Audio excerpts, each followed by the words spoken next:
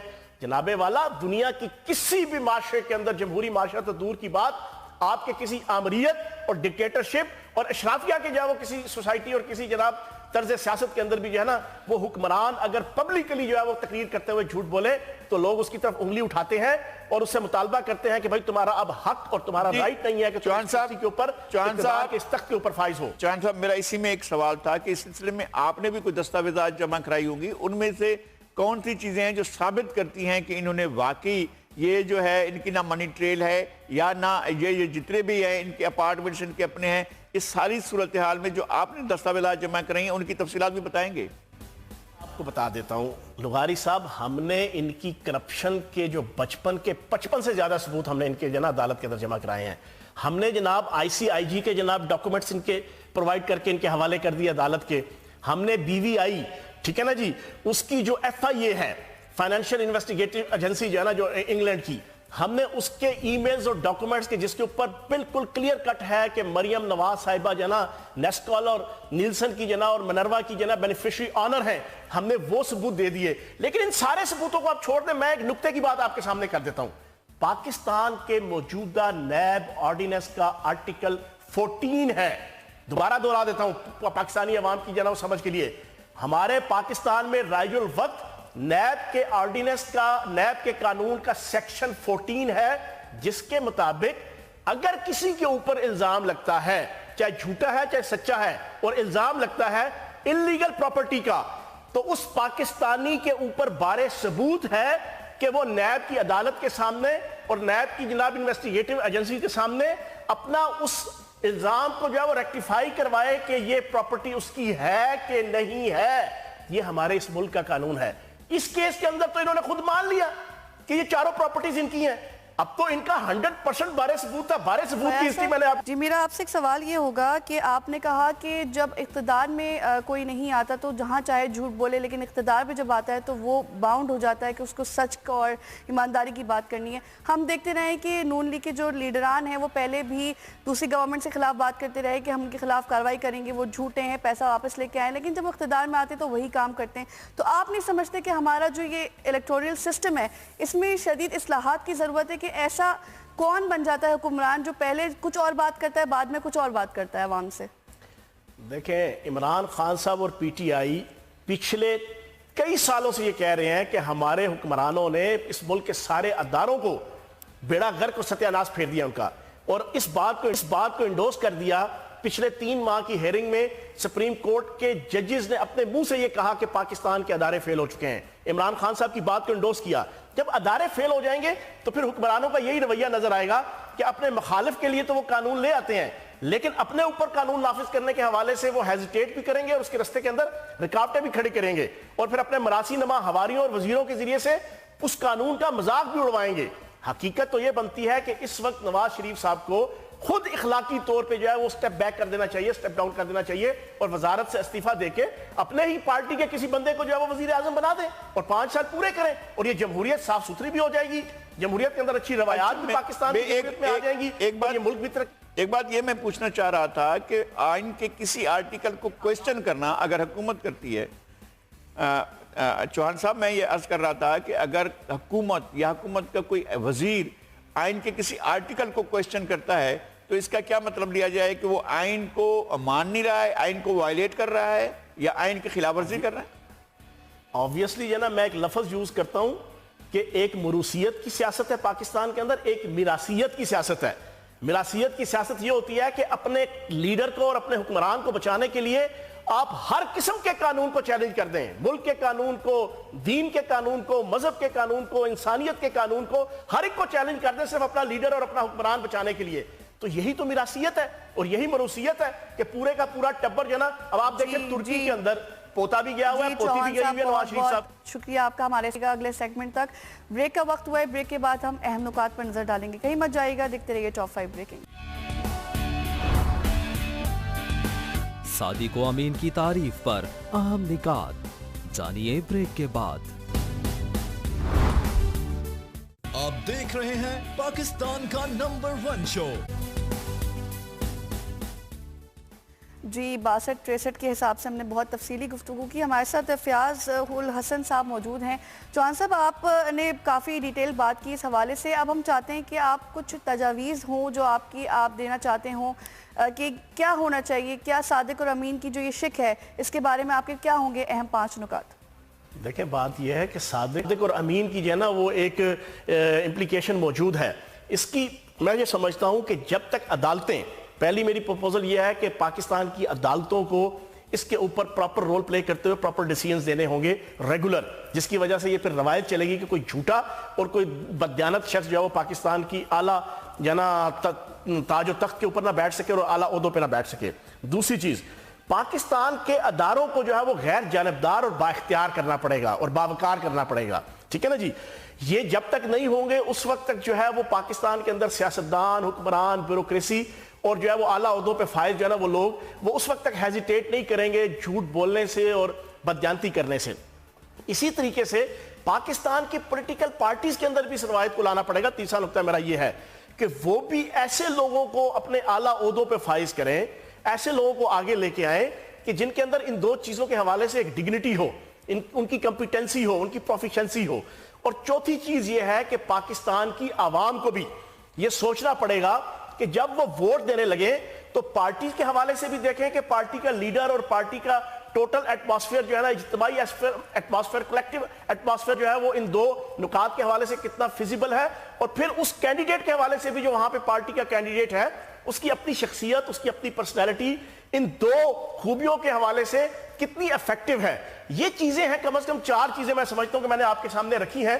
یہ اگر آپ کریں گے تو میں یہ سمجھتا ہوں کہ پاکستان کے اندر ایک اچھی روایت پیدا ہوگی اس دیانتداری کے حوالے سے, سچ بولنے کے حوالے سے ہماری لیڈرشپ میں. اور ایک چیز آخری میں آپ کے سامنے رکھ دوں, پاکستان کے اندر نہ وسائل کی کمی ہے, پاکستان کے اندر نہ موسموں کی کمی ہے, پاکستان کے اندر نہ معدنیات کی کمی ہے, پاکستان کے اندر نہ مین پاور کی کمی ہے. پاکستان کے اندر اللہ پاک نے ہر چیز دی ہوئی ہے. اگر نہیں دی ہوئی تو صادق اور امین لیڈرشپ نہیں دی ہوئی. اگر یہ صادق اور فیاض چوہان صاحب بہت شکریہ آپ کا, اہم نکات سنے.